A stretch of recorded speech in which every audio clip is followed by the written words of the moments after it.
Bago siya tamaan ng injury sa kanyang prime, si DeMarcus Boogie Cousins ang isa sa mga pinakadominante sa liga. Ang kanyang angas sa loob ng court kasama ang kanyang skill set na panggwardya ay talagang one of a kind sa isang bakulaw na gaya niya. Saan ka ba naman kasi makakita ng 6'10" na 280 pounds sa sentrong nagbibitbit ng bola, nagmamando ng opensa, may tira sa labas, athletic at halimaw pa sa depensa. Kaya tulad ng epekto ni Shaq sa kanyang era, kinatakutan si Prime Boogie ng mga kalaban niya.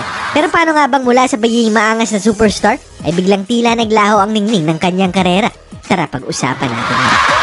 Pumasok si Cousins bilang 5th pick ng 2010 NBA Draft. Chosen by the Sacramento Kings, masasabing hilaw pa ang kanyang laruan sa mga unang niyang taon. Yes, meron naman siyang size para makipagsabayan sa mga bakulaw sa liga. At kapag nag-umpisa na ang kanyang spin move sa poste at dominance sa shaded area, ay mapapailing ka na lang talaga. Pero hindi natin may tatangging below average pa ang shooting niya sa mid-range sa 3-point area. At bukod sa kanyang questionable shot selection, sangkatutak na turnovers pa ang kanyang sinayang sa kanyang unang season. Ang kanyang mainiting ulo at immaturity ay isa ring pintas sa kanya noon. Dahil isang maling tawag lang ang kailangan para mawala ang kanyang focus sa laro at hindi na mapakinabangan ng kanyang koponan.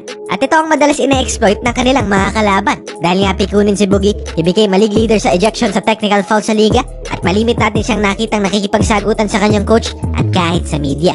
Pero alam nyo, meron din pagkakamali rito ang Sacramento dahil wala ni isa sa lineup nila ang matatawag mong veterano at ang binigay na supporting cast kay Boogie ay puro din mga bagito. Kaya wala talaga noong naging mentor si Cousins na pwedeng magturo sa kanya paano i-maneuver ang politika sa liga at gabayan siya para mas mabilis siyang maabot ang level of maturity na kailangan niya. Sa kanyang unang 3 taon, nag-average siya ng 16 points at 10 rebounds shooting 45% with a negative assist turnover ratio. Kaya ang resulta, kulelat na naman sa standings ng Sacramento. Pero sa kabila ng mainitin niyang ulo, mabilis nag-improve ang kanyang laro at mga numero. Lalo na sa poste kung saan walang nakaarok sa kanyang mapa forward o sentro. At sa perimeter din, unti-unting nag-extend ang kanyang tira sa labas. Ang dating 10 to 15 feet away lang, naging consistent na tira sa 3-point area. And na-develop din niya ang court awareness at basketball IQ niya. Kaya mahirap ang paniwalaan, madalas nating makita na ang mga pasa sa loob ay siya ang pinanggagalingan. Mapa back to the basket o pick and rolls, siya ang nagsisilbing ball handler paminsan-minsan. At sa kabilang banda ng court naman, naging dissenting post at help defender din si Cousins. Kaya noong 2014, nag-average siya ng 23 points, 12 rebounds at 3 assists per game. All of which ay career high siya sa NBA.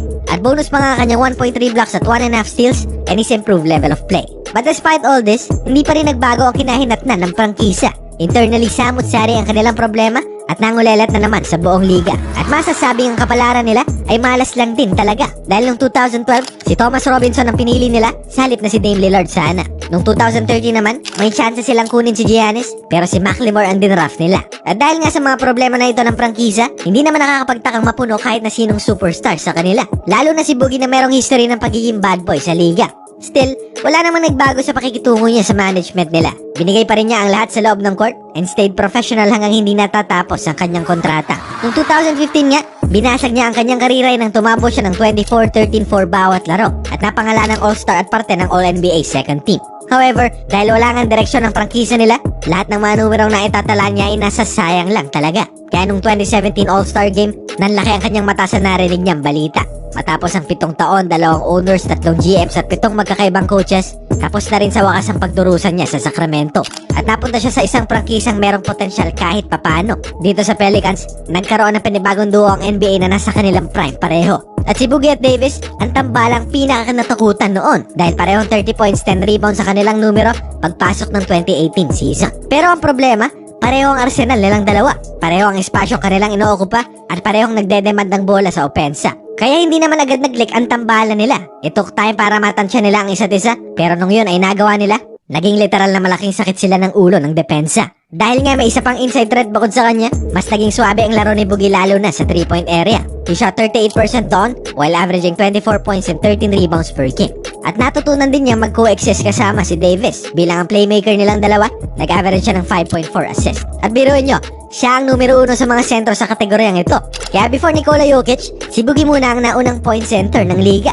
And although hindi naging perpekto ang tambalan ni Davis at Cousins nung una, it was the first time for Boogie na magkaroon ng stability at maaasahang mga kasama. At more importantly, nakatungtong siya sa kauna-unahan niyang playoffs appearance sa kanyang karera. Pero kung gaano niya katagal inantay makatungtong sa postseason, ganun lang ito kabilis binawi ng pagkakataon. Sa dulo ng game nila kontra Houston, natamo niya ang kanyang unang injury. Napunit ang kanyang ACL at yun na ang naging wakas ng kanyang season. At hindi lang exposure ang nawala sa kanya dahil sa mga injuries niya. Dahil sa halip na 200 million sana ang pipirmahan niya bilang extension ng kanyang kontrata, naging 5M for 1 year na lang para sa Warriors ang binigay sa kanya. At okay lang naman yun para kay Boogie dahil bukod sa pera, gusto niyang maging parte ng isang prangkisang may tsansang maghari sa liga. Kaya matapos ang isang taong recovery ni Boogie, balik aksyon na siya kasama nila Steph, Thompson at KD. Pero malayo ang pinakita niya sa Warriors bago ang kanyang injury.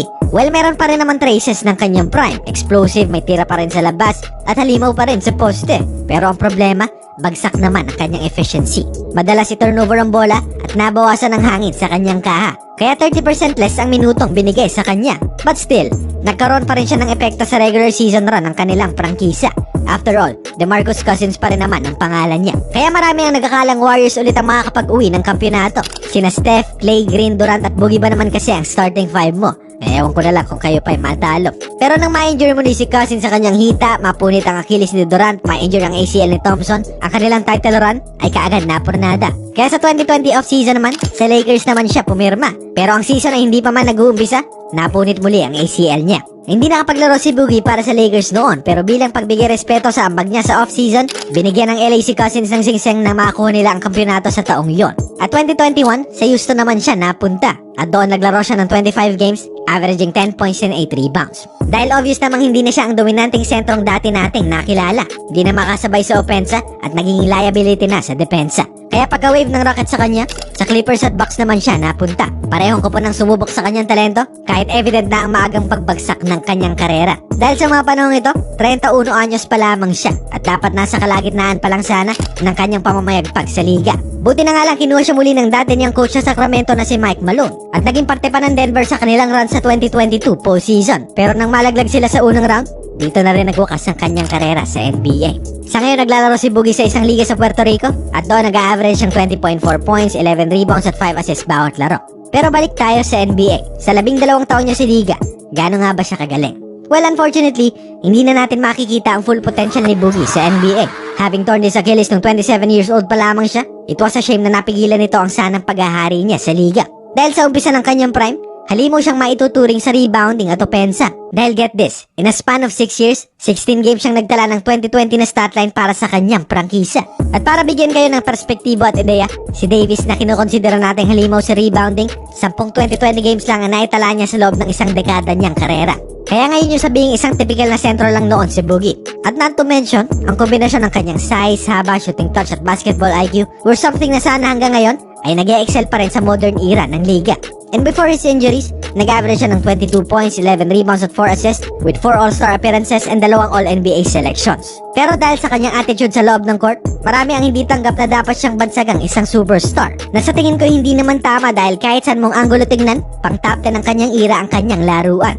Siguro kung mas malaking prangkisa lang ang nag-draft at humubog sa kanya, baka mas malaking respeto mula sa liga ang ngayong nakukuha niya. And without the injuries, baka kahanay niya ngayon sina Shaq at Jokic bilang mga pinakadominanting sentrong tumapak sa NBA. Diba?